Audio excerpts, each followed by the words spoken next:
confianza. Muy bien, entonces muy buenos días, bienvenidos, bienvenidas compañeros, compañeras estudiantes de la licenciatura en Historia, profesores del mismo departamento, profesoras y también compañeras académicas de otros departamentos. Muchísimas gracias por hacer eco de la invitación para la presentación del libro Vaivenes de la vitivinicultura en México, regiones emergentes y consolidadas en tiempos de cambio. Voy a hacer una brevísima presentación de nuestra compañera y nuestro compañero que pues, vamos a participar en este diálogo, en estos comentarios sobre este texto. Voy a empezar en el orden de participación. En primer lugar vamos a tener a la doctora María del Carmen López Sánchez. Ella es egresada del doctorado en estudios socioculturales y también ha sido profesora de asignatura del Departamento de Historia y continúa en este último año también participando en el departamento. Es egresada del Colegio de Michoacán y bueno, es coautora del libro y bueno, ella ha estado trabajando temas sobre geografía histórica y particularmente enfocada precisamente al tema, a la historia del vino. La siguiente persona en hablar, bueno, démosles un aplauso a la doctora, por favor.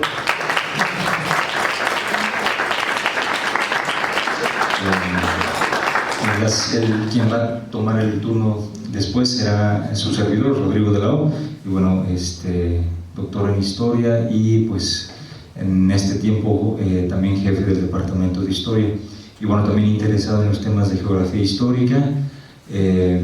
Pues de ahí he estado también haciendo algunas cuestiones y bueno, creo que es parte de las cosas que me permitieron tener interés de poder aceptar la invitación que me hizo la autora y pues estar aquí en la presentación del libro. Y bueno, también la persona que nos va a cerrar la mesa es el doctor Víctor González Esparza, es profesor de tiempo completo del Departamento de Historia, es también un estudioso de la geografía histórica ya de algún tiempo para acá y también es parte del Sistema Nacional de Investigadores ya a nivel 2 y bueno, ha tenido diversos encargos administrativos y culturales tanto dentro de la universidad como fuera de esta a nivel estatal. Entonces es un reconocido historiador y también forma parte de la Academia Mexicana de la Historia. Entonces bueno, doy la bienvenida a cada uno de ellos, por favor también un aplauso.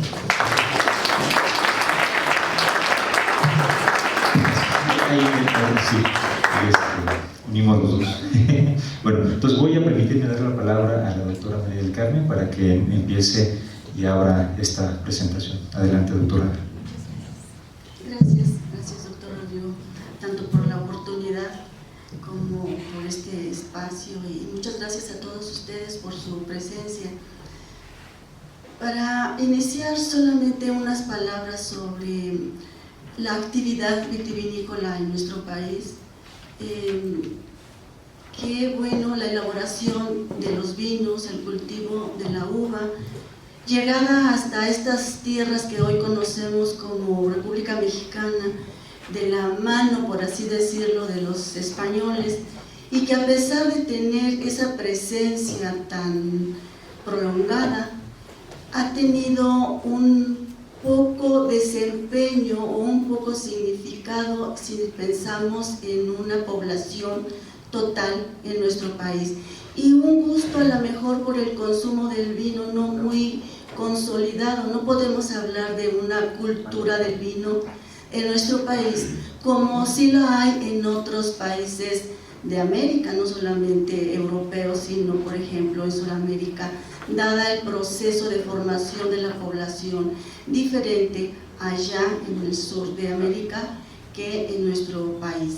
Entonces, a pesar, les digo, de esta larga estadía de este cultivo y de la elaboración de vinos, pues ha tenido la industria unas etapas de florecimiento y unas etapas de decaimiento.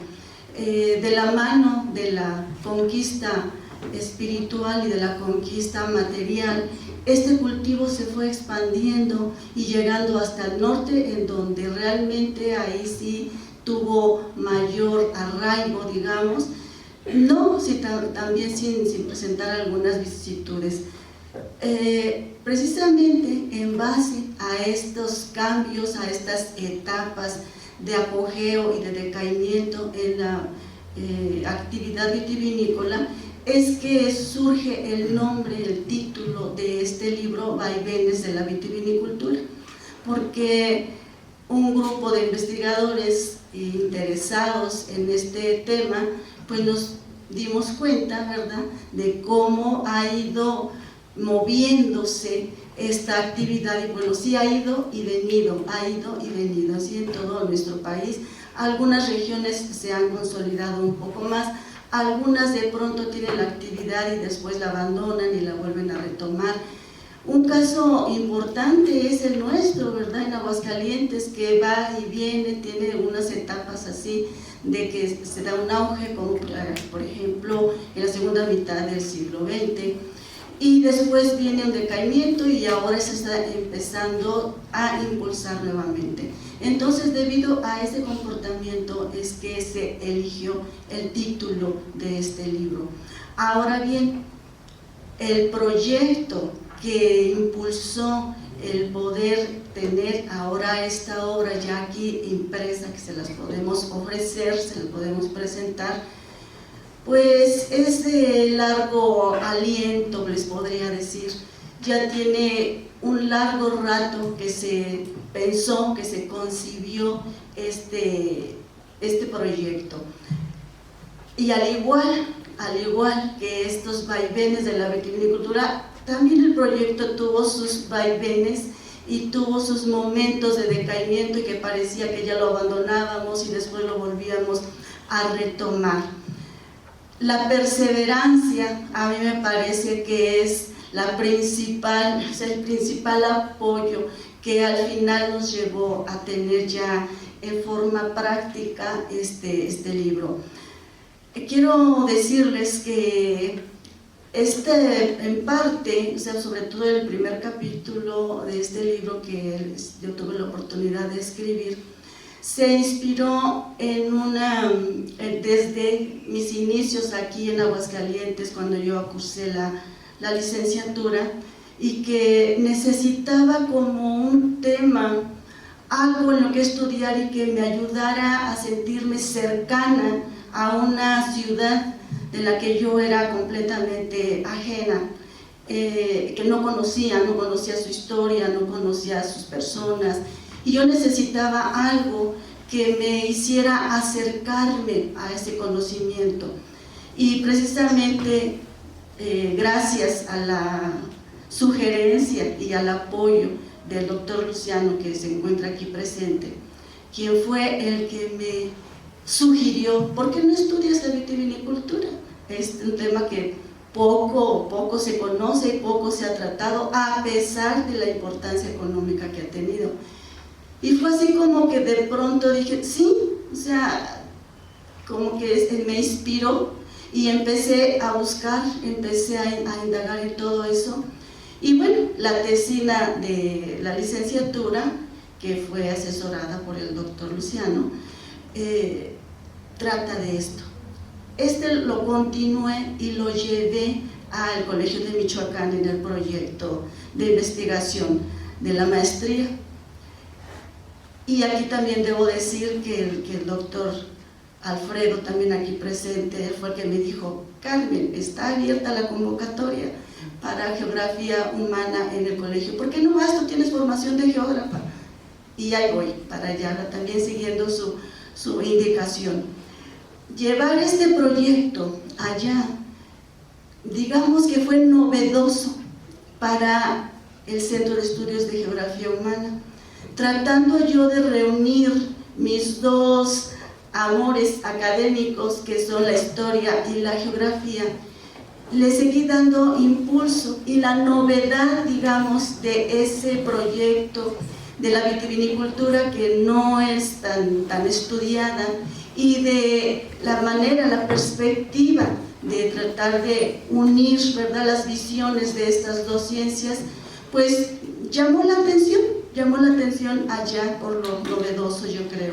Entonces, debido a la tesis después de maestría, fue que se vino la idea, gracias al doctor Octavio González, que fue mi director en esta tesis, en la maestría, y entonces desde ahí surgió el interés por realizar un libro.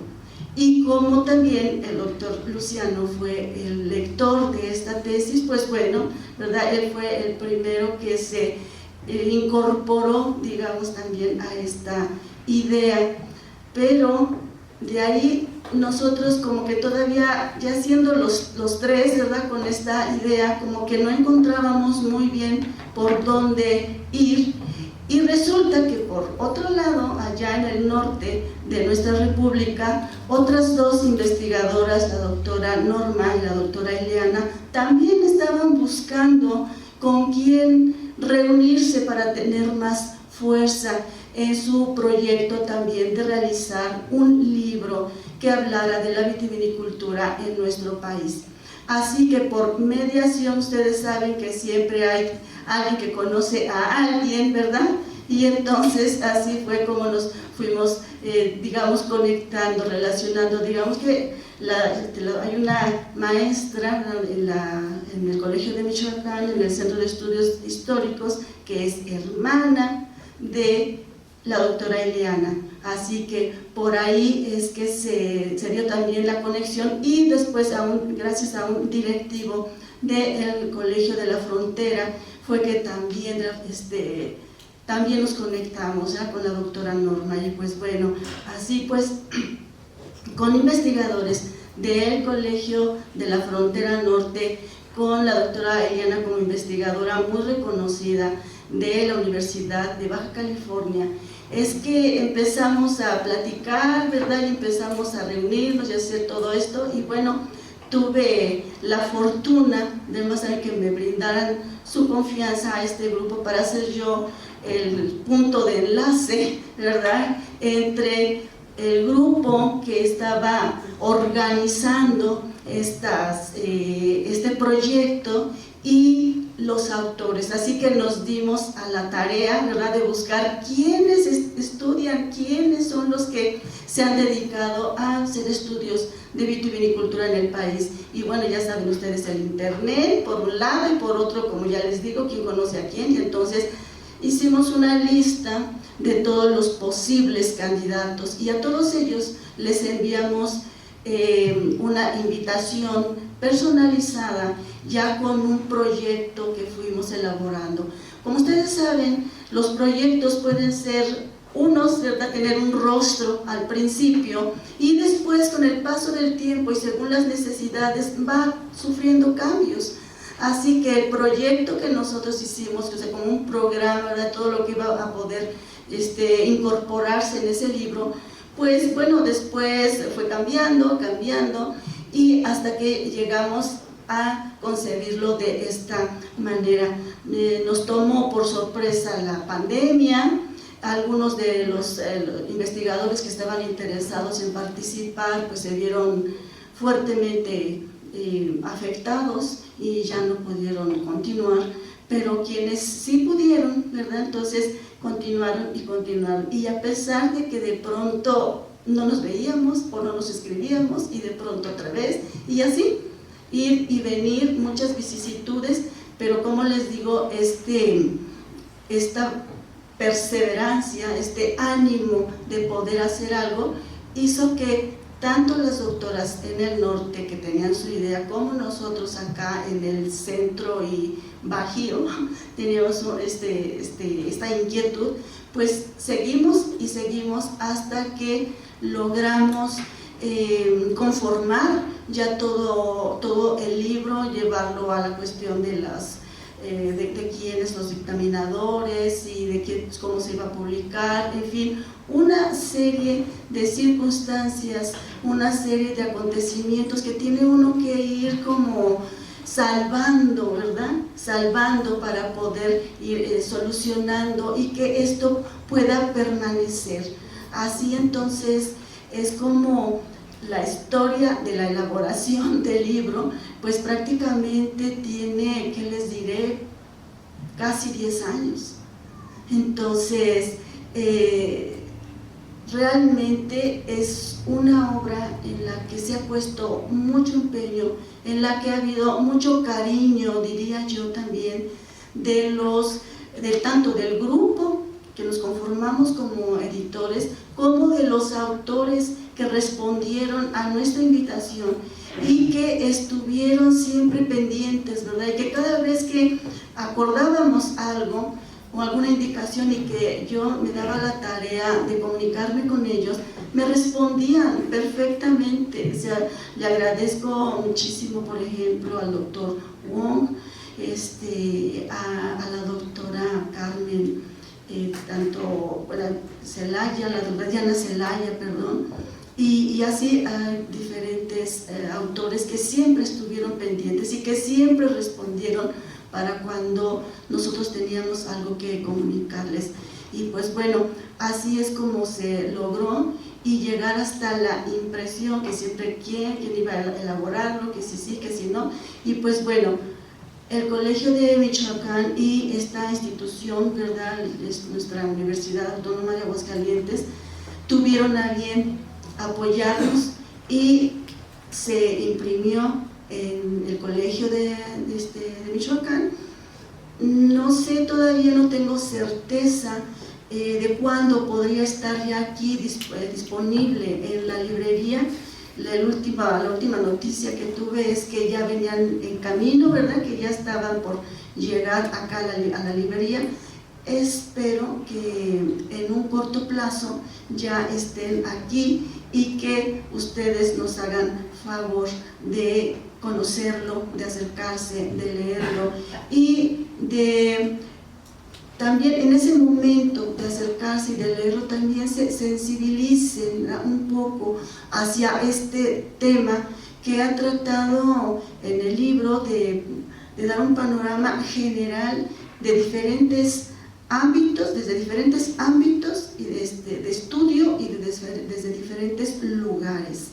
Entonces, yo les invito a que lo lean y le den una oportunidad tanto a este tipo de estudios, esta línea de investigación que es la vitivinicultura, que es generosa, que es muy amplia, que hay una multitud de vías, ¿verdad?, de investigación de cómo acercarse a este tema, que es además atractivo, que seduce y pues bueno, también al consumo moderado, por supuesto, del vino, este producto que ha acompañado por miles de años al ser humano, que es parte de nuestra cultura occidental, que se mueve en el ámbito de lo profano, en el ámbito de lo sagrado, que ha sido significado y resignificado y que acompaña momentos de alegría, momentos de tristeza,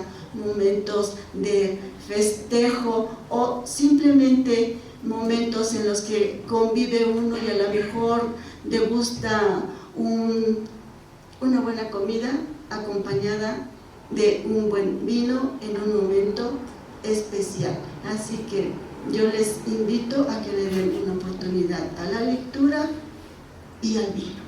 Muchas gracias.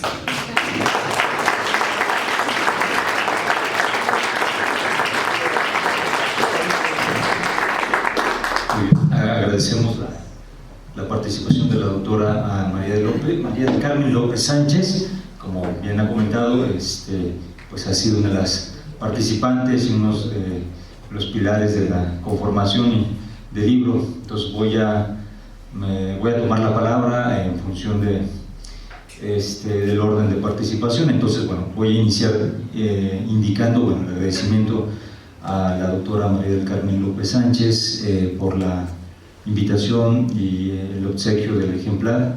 Muchas gracias. Empiezo, bueno, no solamente por una cuestión de protocolo, sino que me parece también una buena forma de iniciar mis comentarios por varias cuestiones. Una de ellas tiene que ver con haciendo eco de las interacciones o de las relaciones o de las formas en las que los colegas, ¿no?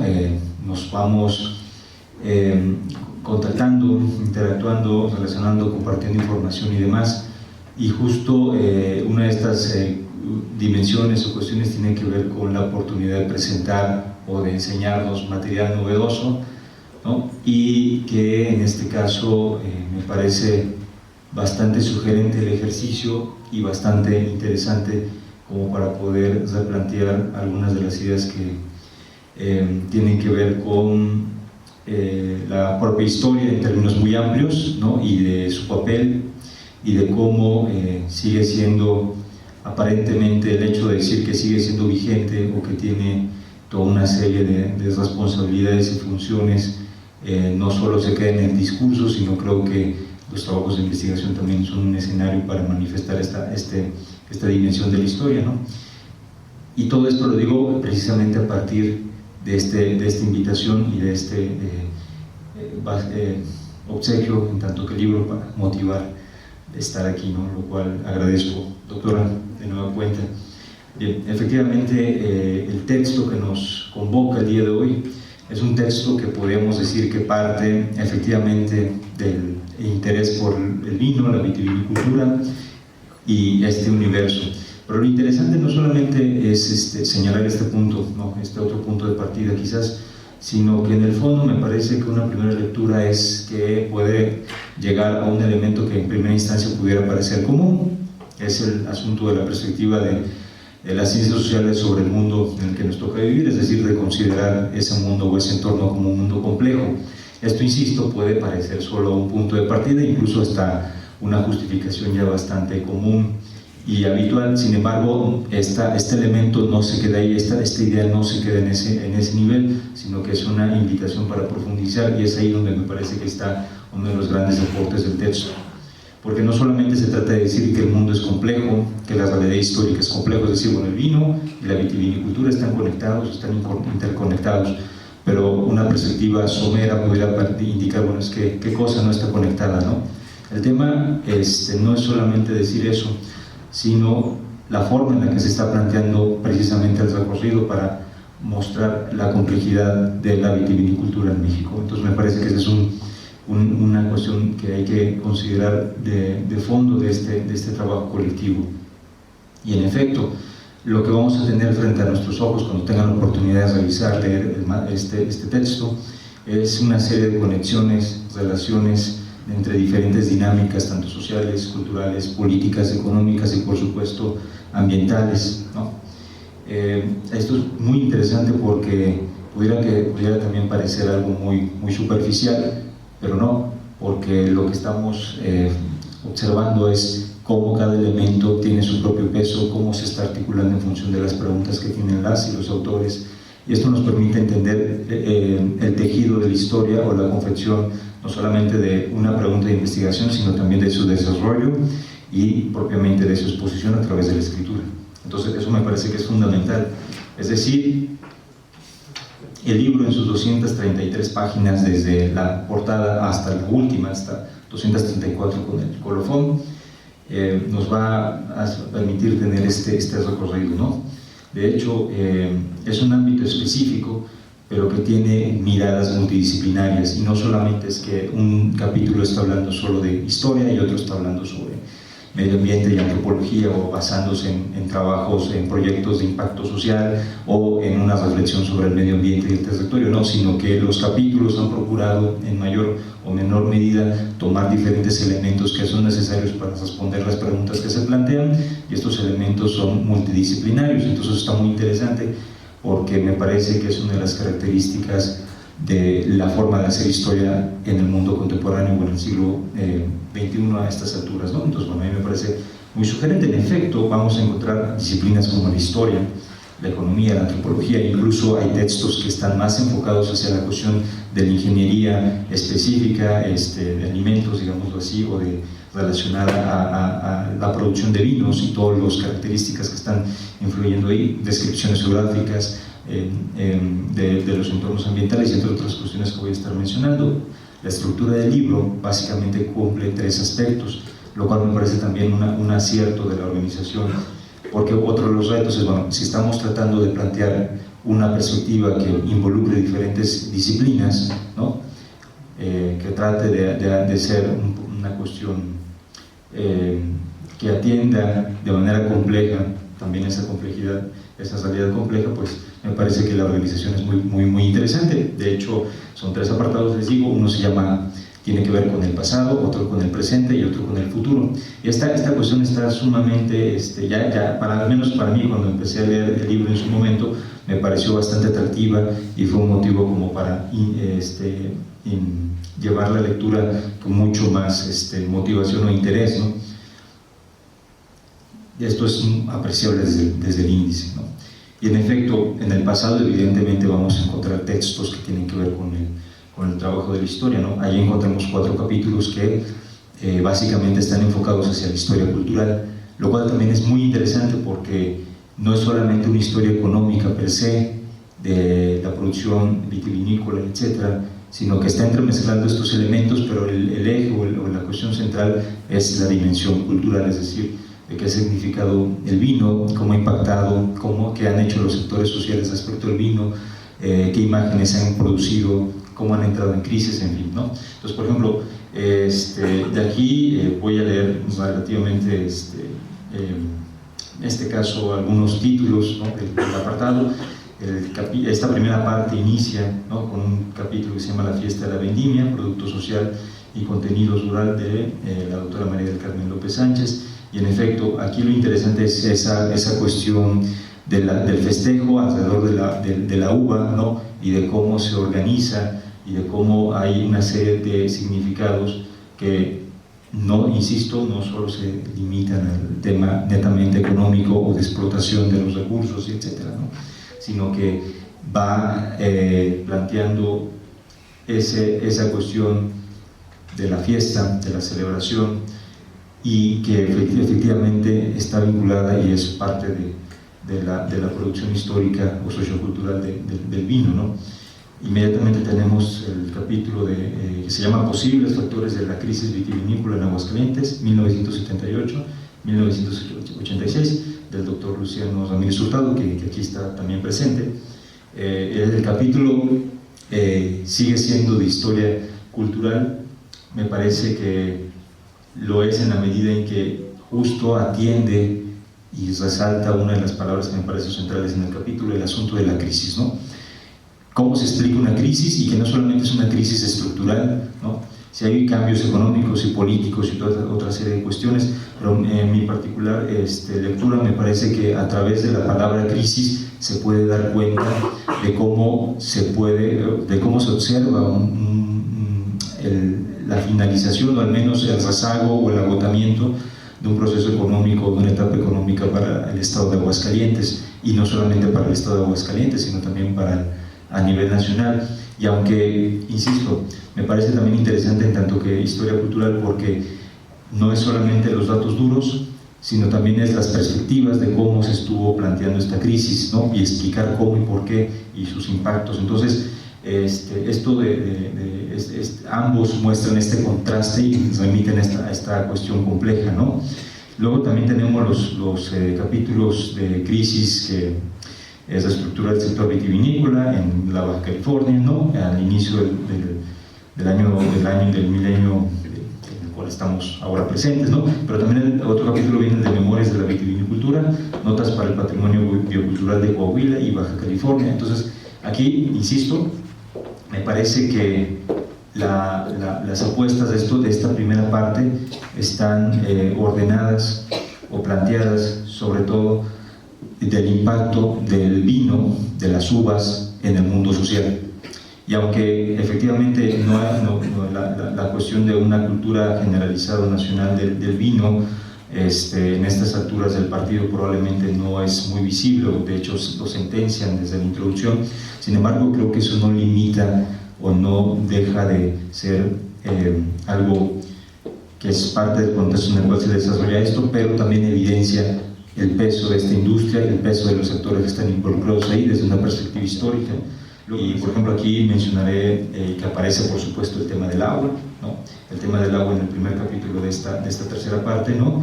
Y entonces que se llama La producción vitícola en las regiones de México, una noble actividad puesta en entredicho ante el decrecimiento y disponibilidad de recursos hídricos. Entonces es súper interesante porque no solamente es la proyección de la industria, sino bueno, en qué contexto está y qué se espera para el futuro, cuáles son los retos y las cuestiones y qué se tiene que hacer al respecto, ¿no? Un horizonte lejano es el siguiente capítulo, análisis de contexto y las expectativas de vida de los jóvenes en los valles vitivinícolas de Ensenada. Eso está muy interesante porque es un trabajo y un ejercicio colectivo de los herederos de estas empresas o estas industrias vitivinícolas.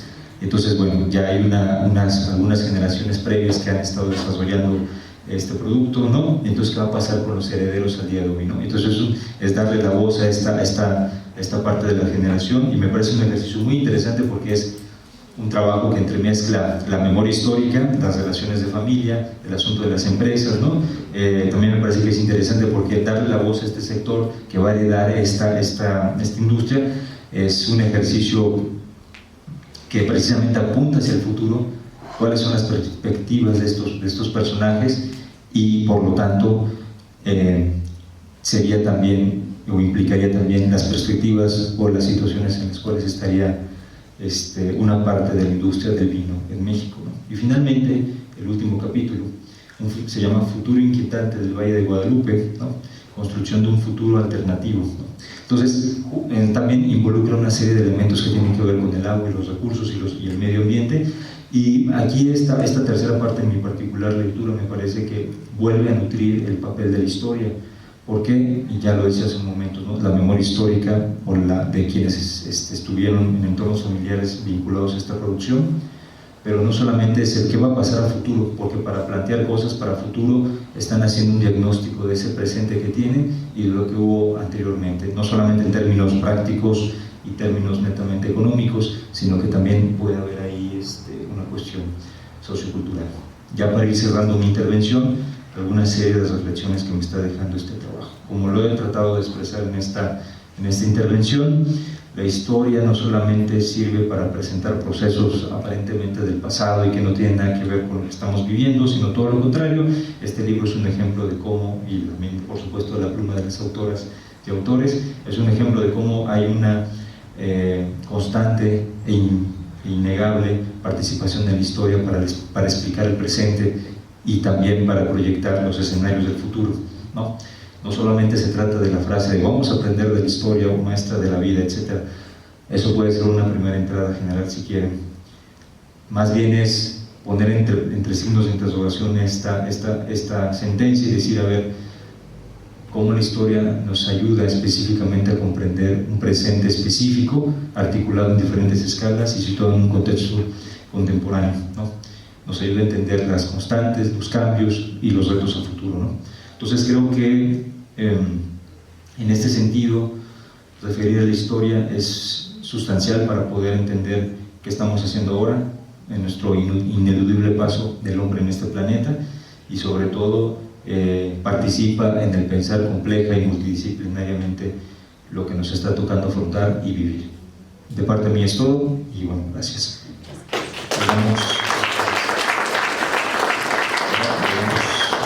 La palabra al doctor Víctor González.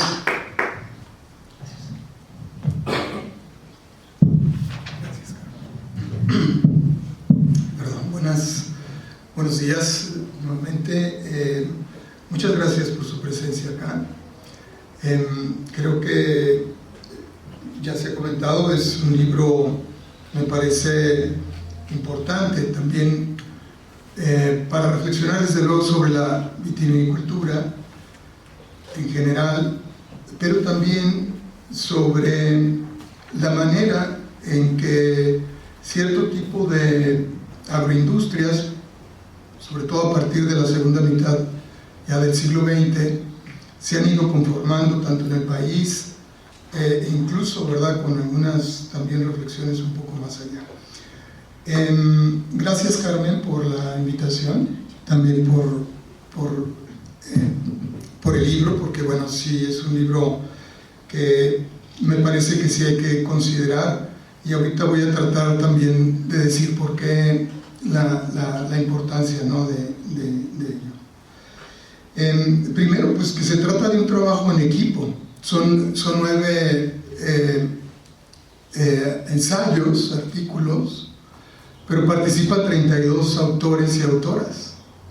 Es decir, que varios capítulos están hechos también de manera colectiva, cosa que no es muy frecuente en nuestro medio, ¿no?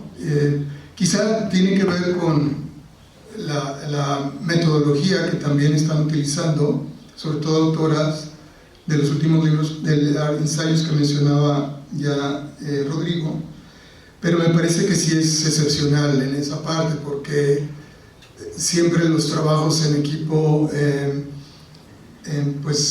dada que no tenemos una cierta formación en ese sentido, son muy complejos y difíciles. Entonces yo creo que eso es algo digno de destacar, ¿no? Que por eso, bueno, fue madurando y fue también, yo creo, pues organizando también todo este proceso, que debe haber sido arduo, ¿no? Así sé que, pues, de entrada, creo que es algo, decía, excepcional. También, igual, como se ha comentado, me parece que nos ayuda a reflexionar sobre algunas prácticas, tanto de la historia como también sobre todo, su relación con otras disciplinas, como pueden ser la etnografía, la antropología y el medio ambiente, el estudio sobre el medio ambiente. Entonces creo que también esa parte que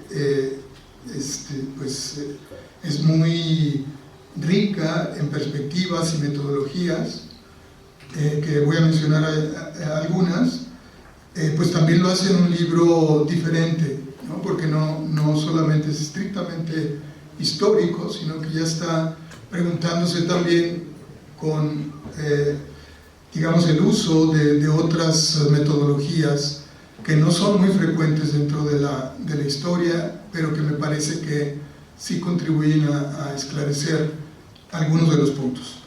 Particularmente comenzaría yo con la posibilidad, por ejemplo, de la historia comparada. Aunque algunos autores ya lo llevan a cabo, me parece que algunos ensayos por sí mismos nos pueden dar oportunidad a los lectores de establecer también ciertos puntos de comparación. Y uno tiene que ver precisamente con lo que ocurrió, por ejemplo, aquí en Aguascalientes, donde están los trabajos de María del Carmen López y de Luciano Ramírez, pero también de lo que ocurrió, por ejemplo, o ha ocurrido en Baja California, ¿no? Que tiene que ver efectivamente con el auge, sobre todo a partir de la segunda mitad de los años 50, y la crisis a partir de los años 80, y cómo los diferentes estados enfrentaron esta crisis. Y creo que hay un ejemplo muy valioso en cómo particularmente Baja California Norte, concretamente en Ensenada y el Valle de Guadalupe, ofrecieron una alternativa, cosa que no se hizo acá en Aguascalientes, y trataré de reseñarlo muy rápidamente.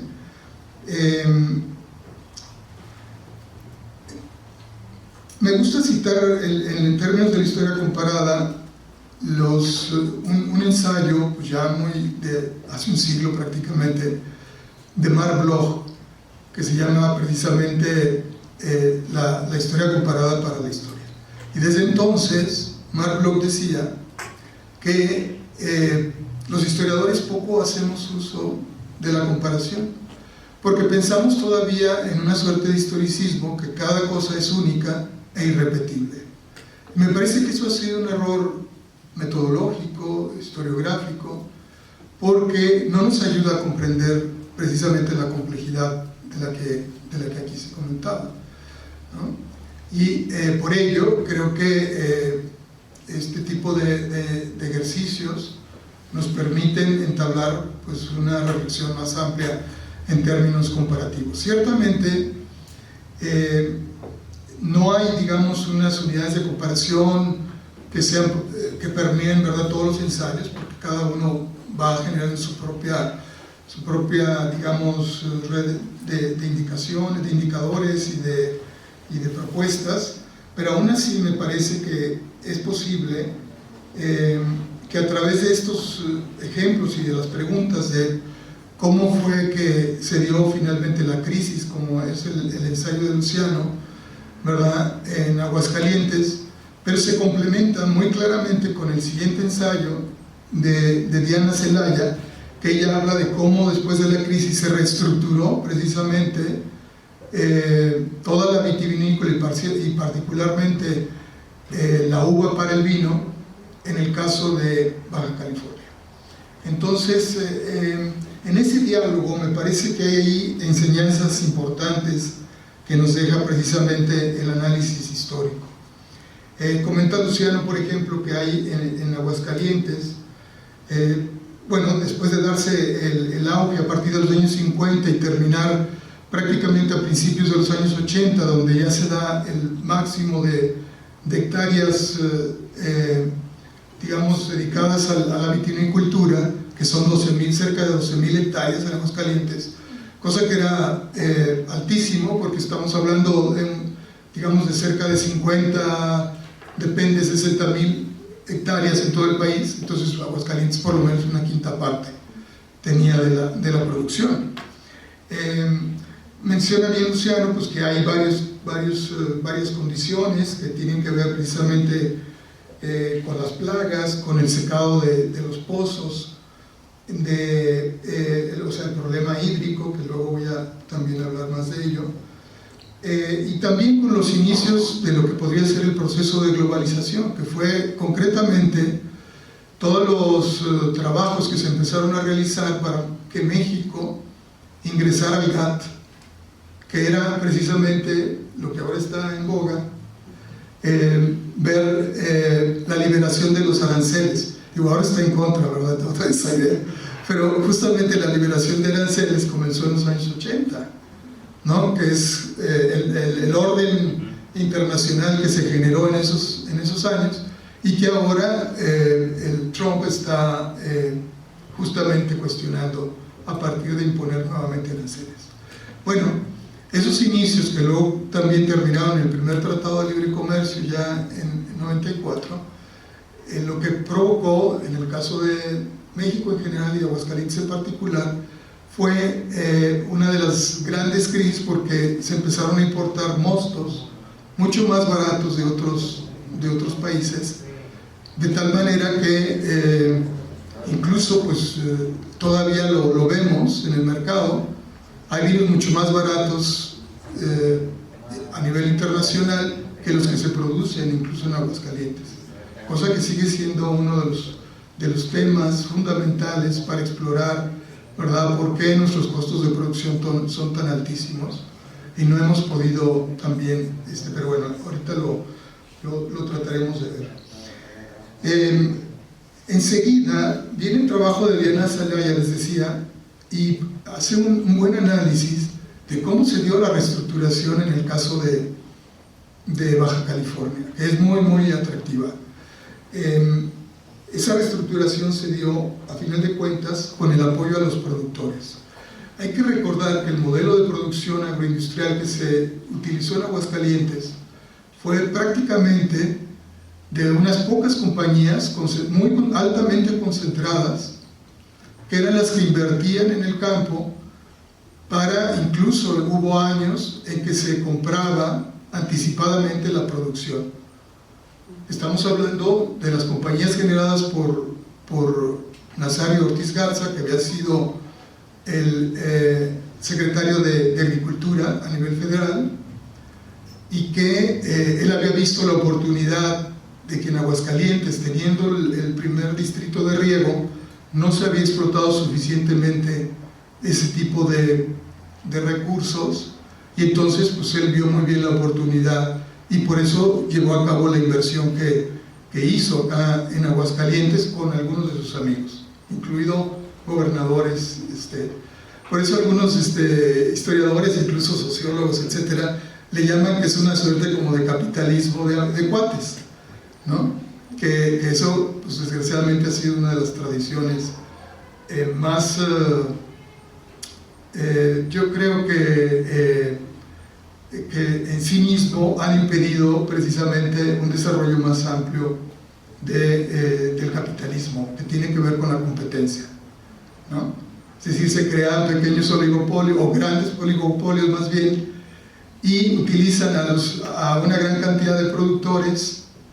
En este caso de Aguascalientes eran muchos ejidatarios que intervinieron en ese modelo de agroindustria, de tal manera que al momento en que entra en crisis, digamos, estos oligopolios, 2 o 3 nada más, a final de cuentas lo que va a provocar es que todo el sector, que era muy importante, se venga abajo, de un año para otro, así de radical. ¿Qué ocurrió entonces en Baja California, que ahora es un modelo exitoso, verdad, que me parece que es digno de destacar?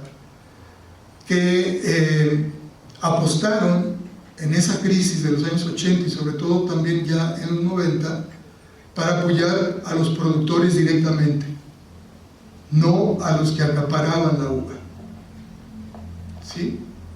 Es decir, el apoyo acá se dio fundamentalmente a los acaparadores, vamos a decirles así. Digo, pues no son, eso es el nombre, ¿no?, que se da. Y eso era, digamos, las empresas vitivinícolas que acá se... Domecq, por supuesto, y las que había desarrollado Nazario, sin ningún apoyo prácticamente a productores. De hecho, se las compraban mucho más barato que en el mercado, así en general. Entonces, la gran diferencia con Baja California fue que se dio sobre todo la posibilidad de apoyo directo a los antiguos productores. Si bien entró en crisis también ahí Domecq, etcétera, pero en una asociación, ¿verdad?, que se creó de productores, lograron apoyos federales y estatales para convertir el modelo de Baja California en un modelo exitoso, vinculado, desde luego, a una gestión mucho más comunitaria, que da ejemplo precisamente de los estudios que se llevan a cabo en Baja California, vinculada a cuestiones culturales, efectivamente, en términos como de un proceso identitario que tiene que ver con el tener, digamos, un clima pues adecuado para poder llevar a cabo este tipo de actividades. Luego lo discutiré porque tampoco es totalmente cierto, pero fue una invención en ese sentido muy exitosa, de tal manera que lograron incluso hacer toda una serie de compañías turísticas y en la actualidad incluso inmobiliarias, en donde se combina, ¿verdad?, los fraccionamientos con barras y producción de vino, etcétera. Es decir, lo hicieron más comunitario, más participativo. En el caso nuestro, más que pensar eso de apoyar a los ejidatarios, que ya era una cosa pues obviamente políticamente no muy redituable, aunque los ejidatarios algunos trataron también de precisamente incluso comprar en asociación con algunos privados todo lo que eran los viñedos San Marcos, etcétera, pero pues sin mucho éxito. La cuestión fue que en lugar de seguir, digamos, trabajando en lo que había sido un modelo exitoso en cierto, como les digo, con ciertas características, se llevó a cabo más bien un rechazo total al campo. Y yo recuerdo al gobernador Landeros decir que no necesitábamos el campo, que lo que necesitábamos era producir fotocopiadoras. Y entonces se volcaron todos los apoyos precisamente a la industrialización, que bueno, de alguna manera habría que explicar ese otro modelo, pero tendríamos que entender que ese tipo de abandono tan radical, a final de cuentas, pues me parece que dejó de lado también algunas oportunidades y por supuesto a un gran número de productores que se quedaron, les digo, de un día para otro sin tener dónde vender sus productos. Terrible, ¿sí? Pero bueno, esto tiene que ver con una reflexión luego que está también muy sugerente en diferentes ensayos del libro. Particularmente me voy a referir también al de Octavio, González, porque él trata de hacer una reflexión amplia de las implicaciones que tiene la producción de uva, particularmente tanto de mesa como para vino. Y es el problema del agua, efectivamente. Prácticamente en todos los valles y en todas las regiones en donde se produce uva hay estrés hídrico. Es decir, es también un factor que se había comentado acá, de los cientos de pozos que se perforaron, ¿verdad?, para proveer, digamos, de agua a la vitivinicultura en Aguascalientes, por ejemplo. Muchos de ellos se secaron, y bueno, con dificultades también para poderlos volver a trabajar. Pero es decir, ahí sí hay problemas estructurales que tienen que ver fundamentalmente con el recurso hídrico, ¿no? Porque creo que varios ensayos también están en ese sentido, cuando hacen también una perspectiva más sociocultural de análisis, en términos de entrevistar no solo a los propietarios, sino también a las comunidades alrededor de la propia producción de vino. Dan cuenta estas comunidades de los constantes conflictos con el agua, por el uso del agua, ¿no? Uno de los ensayos habla de más de 100 conflictos que comunidades tuvieron, ¿verdad?, con el abasto del agua, con los productores de uva. Y eso, pues, sobre todo en zonas áridas, en zonas semidesérticas o de plano desertificadas, pues entonces se vuelve un problema mucho más difícil de resolver en la actualidad incluso. Entonces, lo que han notado también en algunos estados, porque bueno, hay que decir que junto con esas crisis lo que hubo fue un recambio, incluso una regionalización diferente de la producción de la uva, de tal manera que, por ejemplo, ahora Sonora es el principal productor de uva, sobre todo de mesa, como Zacatecas, que es el segundo productor, imagínense. Entonces, la cuestión está en que son zonas de todas maneras muy con estrés hídrico, y que en ese sentido lo que han planteado algunos autoras y autores de este libro es un trabajo más comunitario y más participativo de cómo resolver esas problemáticas, que ayuden incluso a recuperar viejas técnicas. Me llamó la atención, por ejemplo, que en Parras particularmente tienen una vieja tecnología que nosotros también tuvimos, que son los canats, las galerías filtrantes. Toda la ciudad está, ustedes saben, ¿verdad?, tiene acueductos que se conocían mejor como las cuevas de Juan Chávez, pero son canats. Fíjense, tecnología árabe, de Siria particularmente. Son galerías filtrantes que permitían filtrar el agua y abastecer a las huertas acá en Aguascalientes. Me llamó la atención que en Parras tienen 14 galerías filtrantes y 3 todavía trabajando, que son de la época colonial, ¿no? Nosotros las destruimos, las tapamos, es más, ya ni siquiera puede entrar uno en la que fue un ejemplo turístico, ¿verdad?, de galería filtrante en el Cedazo. Pero en lugar de destruir, me parece que es muy importante recuperar esa memoria hídrica que es muy fundamental para la sobrevivencia de regiones como Aguascalientes.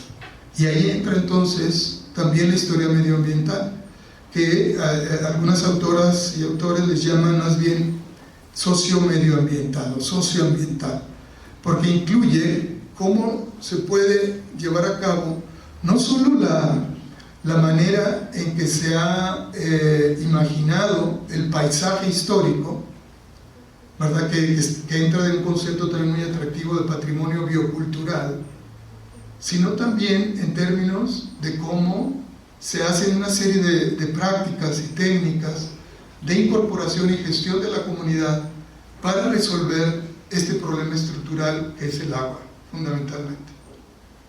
Y entonces crearon nuevas tecnologías y nuevas formas también incluso de estudio, como una famosa técnica que le llaman ríos de vida, que es como hacer entrevistas a profundidad de varias familias que participaron también en la producción de uva, pero del lado, digamos, de los trabajadores, y que van construyendo poco a poco su propia vida y detectándose también ahí la importancia que tenía pues el agua en la formación misma de su familia y en la formación también de la comunidad. Entonces, a mí me parece que el libro tiene no solo ensayos esclarecedores, sino también propuestas y alternativas para resolver problemas concretos en la vida comunitaria, ¿no? Me parece que en Aguascalientes poco se ha intentado al respecto. Tiene que ver que sí, todo el proceso de industrialización y sobre todo con la industria automotriz, que ahora es justo la que va a estar en problemas, y yo no le veo una alternativa ya clara, ¿no?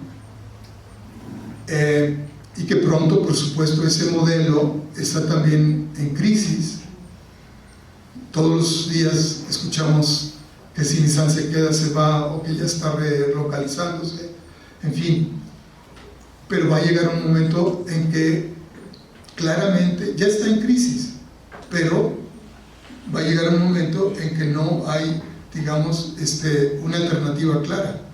Y a mí me parece que en ese sentido la historia puede ayudarnos a recontarnos nuestra historia, no en función de estos modelos que son mucho más modelos, me parece, uno que tenía que ver con el capitalismo de cuates y otro que tiene que ver con una globalización en donde muy poco ha participado, digamos, incluso las industrias locales.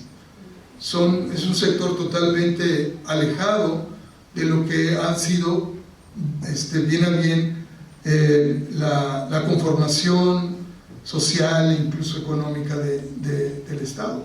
Y la alternativa, yo creo que ahí por eso la reflexión histórica nos tiene que llevar también a ver, no repetir esos modelos fracasados, digo, no fracasados en términos generales, porque por supuesto dieron empleo, pero que pueden irse de un día para otro, como ocurrió con las maquiladoras, ya lo sabemos aquí.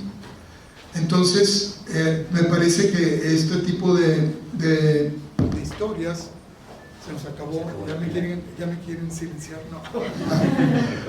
Nos ayudan a final de cuentas a que repensemos también nuestro presente y desde luego también hay que idear una nueva narrativa histórica que nos ayude a combatir y desde luego a encontrar alternativas a nuestro presente, pues que sí entró ya en una etapa también crítica.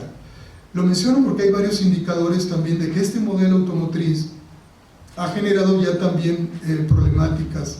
Aguascalientes ya no está entre los primeros estados de mejor inversión, ni tampoco está ni es el estado de mejores condiciones de vida para sus trabajadores, por el contrario, ¿no? Estudios ya más recientes nos hablan de una gran pobreza laboral, que quiere decir que hay una mayor explotación del trabajo y no una remuneración adecuada. Entonces, ese tipo de modelos no creo que nos ayuden a salvar esta crisis. Creo que necesitamos repensar y como historiadores tenemos también el compromiso de poder participar en lo que puede ser un futuro que nos llegó, ¿verdad? Ya está entre nosotros. Muchas gracias y felicidades a los autores.